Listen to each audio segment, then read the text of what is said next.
including in fairy stories, which I think is rather ridiculous. After all, the magic of myths or fairy stories is not an end in itself.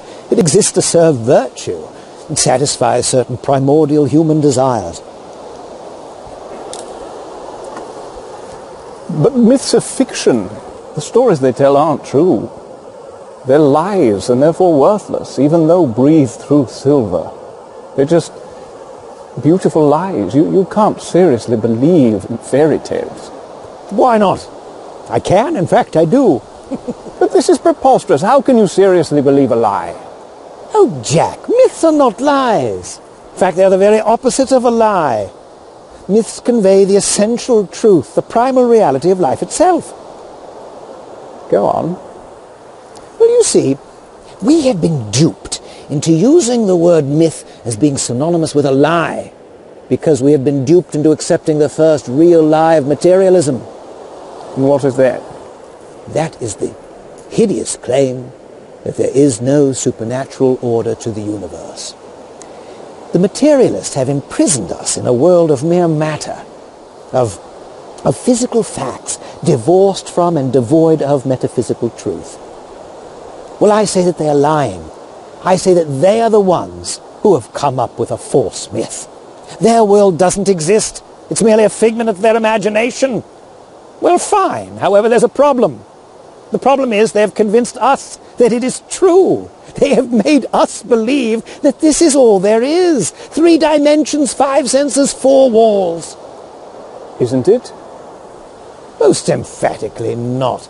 Jack, the 4 walls of materialism are the 4 walls of a prison, and the materialists are our jailers. Don't you see? They've put us in a prison of 4 walls. They don't want us to see what's beyond those walls. They don't want us to discover what lies outside their narrow philosophy. Worse than that, they think that any attempt to escape from the prison is an act of treason. Well, wouldn't it be an act of treason against rationality to believe otherwise? Now, Jack, think for a moment.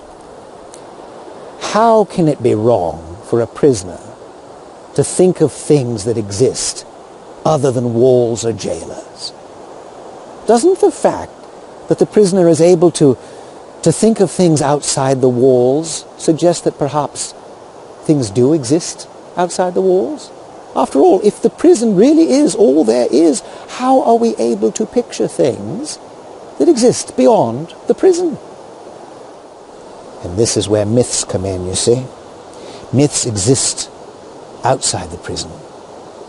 Myths allow us to escape from the prison. Or if we are not able to escape, at the very least they allow us to catch a fleeting but oh so powerful glimpse of the beauty that lies beyond the walls.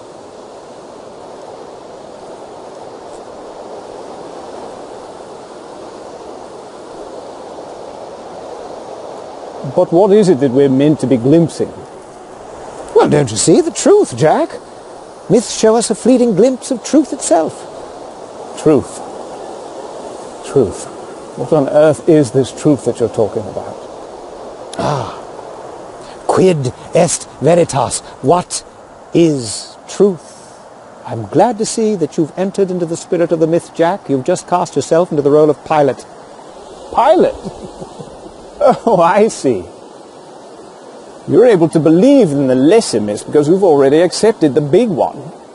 Once you accept the big myth, the lie of Christ, it's easy to accept the smaller ones.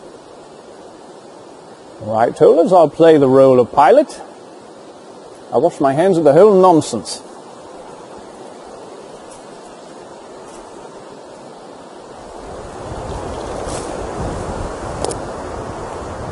Well, Jack, you may be able to wash your hands, but your mind is still muddied. You're not thinking clearly at all, old chap. You're acting as if myths are mere arbitrary inventions of fiction, as if we pull them out of thin air. But what you don't understand is that we make things by the law in which we are made. We create because we are created. Creativity, imagination, is God's imageness in us. We tell stories because God is a storyteller. In fact, he is the storyteller. We tell our stories with words. He tells his story with history. The facts of history are his words, and providence is his storyline. Are you suggesting that all of history, that everything around us is all part of some divine myth?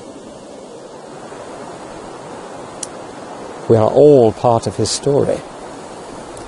This very conversation is part of his story. But perhaps it isn't his story, perhaps it's only your story. How can you know that your story, the story that you believe, the Christian story, is any more real than the other stories? But don't you see, it isn't my story, it's his story. You're acting as if Christianity is one myth among many. It's not, it's the true myth. Christianity really happened. Jesus really existed, so did Pilate. And yet it is this true story that makes sense of all the other stories. It is the archetype. It is the story in which all the other stories have their source, and the story to which all the other stories point. It has everything. It has catastrophe and its opposite, what we might call eucatastrophe. It has the joy of the happy ending, the sudden joyous turn in the story that is essential to all myths. It has to a sublime degree this joy of deliverance, this evangelium, this fleeting glimpse of the real joy, to which all other joys are but a distant echo.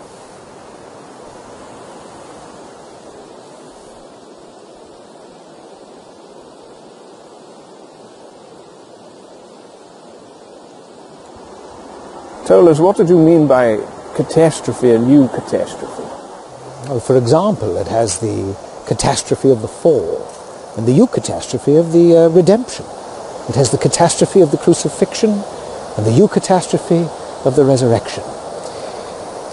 It has everything man's heart desires, because it is being told by the one who is the fulfillment of desire itself. It is a story that begins and ends in joy. But just because a story brings joy, it doesn't necessarily follow that it's true.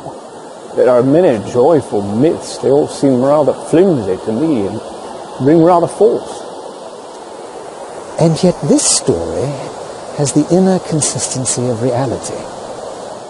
There is no tale ever told that men would rather find was true, and none which so many skeptical men have accepted as true on its own merits.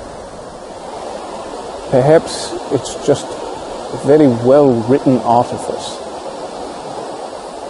This story has the supremely convincing tone of primary art, not fiction, but of creation. And to reject this leads either to darkness or to wrath. And in my own life, it has led me from darkness to light. Astonishing. Told us, you astonish me. You absolutely astonish me.